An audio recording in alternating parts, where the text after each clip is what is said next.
திருத்த பணி பண்ணாங்களே அதுல ஃபார்ம் எழுதி கொடுத்தீங்களா? இன்னைக்கு வந்திருக்கு தமிழ்நாட்டுல வந்து கிட்டத்தட்ட 1,97,00,000 பேருக்கு பெயர்கள் இல்ல, ஓட்டு இல்ல. உங்களுக்கு இருக்கான்னு செக் பண்ணி இருக்குதுமா. நான் எழுதி கொடுத்துட்டு வந்துட்டேன். எனக்கு ஊர்ல தான், இங்க எதுவுமே கிடையாது. காஞ்சிபுரமா? ஓகே. திமுக ஆட்சி, முதலமைச்சர் மு.க. ஸ்டாலின் எப்படி ஆட்சி பண்றாருன்னு நினைக்கிறீங்க? எனக்கு நல்லா பண்றாரு தோணுது. அப்படியா? ஆமா, நான் முதல் ஓட்டு வந்த உடனே, எனக்கு முதல் ஓட்டு வந்த உடனே கருணாநிதி தான் போட்டேன். அதனால எனக்கு இன்னமும் அவரு நல்லா பண்றாரு அப்படின்றது.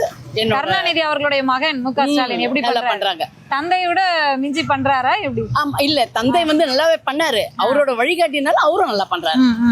அவருடைய மகனும் அரசியல் வந்திருக்காரு, துணை முதலமைச்சரா இருக்காரு. அவர் எப்படி செயல்படுறாரு? அவர் வந்து மேட்ச் அந்த மாதிரி இதெல்லாம் கொஞ்சம் ஈடுபாடோட விளையாட்டுத்துறை அமைச்சர். ஆமா, துணை முதலமைச்சராவும் அப்படிங்களா? அது இருக்காருன்றது தெரியும். ஆனா இது தெரியல. ஸ்டாலின் இருக்கிறாரு, நல்லதே செய்யறாரு. ஃப்ரீ இது கொடுத்திருக்காரு, எல்லாமே நல்லா பண்றாரு. எல்லாமே இது வரைக்கும் வந்தவங்க அந்த மாதிரி பண்ணல. மகளிர் புதுசா ஒருத்தர் வந்திருக்காரு தமிழ்நாட்டுல, விஜய். ஆமா, என்ன அவருக்கு பேசவே தெரியாதுமா. அவ்வளவுதான் எனக்கு தெரிஞ்சது. நான் சொல்றேன், அவர் சினிமாலே நிறைய பேச மாட்டாரு. அரசியலுக்கு வந்து என்ன பேசுவாரு? சினிமால பக்கமா டைலாக் சொல்லி அது வந்து சொல்லி கொடுத்து பேசுற டைலாக். இது நம்மளா ஓனா வருது. கரூர்ல விஜய் நிகழ்ச்சியில 41 பேர் இறந்தாங்க. அது தேவையா? நான் காரணம் இல்லைன்றாரேம்மா, நீங்க அது காரணம் இல்லைன்னு எப்படி சொல்ல முடியும்? அவரோட இதுக்கு வந்து தானே அந்த மாதிரி ஆச்சு. காரணம் இல்லைன்னு எப்படி சொல்ல முடியும்?